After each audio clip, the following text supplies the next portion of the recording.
Vážení priatelia, nachádzame sa na námestí Slobody v Prievidzi, v budove Šafránu na Prízemí. Vítam vás v našich nových priestoroch, ktoré postupne zariadujeme. Verím, že sa čoskoro spolu uvidíme aj osobne, teda minimálne s tými, ktorí budú chcieť využívať služby zeleného bicykla. Ale samozrejme aj s tými, ktorí pôjdu náhodne okolo, veľmi radi ich uvítame.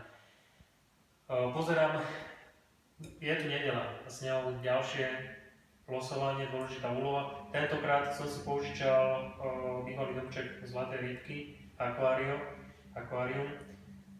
Zlatá rybka nás splnila prianie, máme zelené bicykle v Prievidzi, takže som ju vypustil na slobodu a môžeme sa pustiť teda do žrebovania. Uvidíme, kto bude tohto týždňovým výhercom, respektíve dvojitým výhercom, pretože minulotýždňová súťaž spočívala v tom, aby označil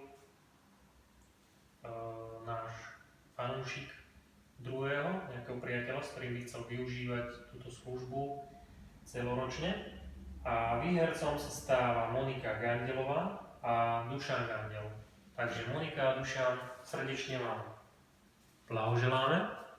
Obidvaja získate permanentku, vlastne každý získa tú permanentku na celú sezónu. Ostatní, ktorí ste nevyhrali, nachádzate sa v tomto osudí. Je mi to naozaj ľúto, avšak veľmi dobre viete, že zajtra je tu pondelok, nový týždeň, nová súťaž.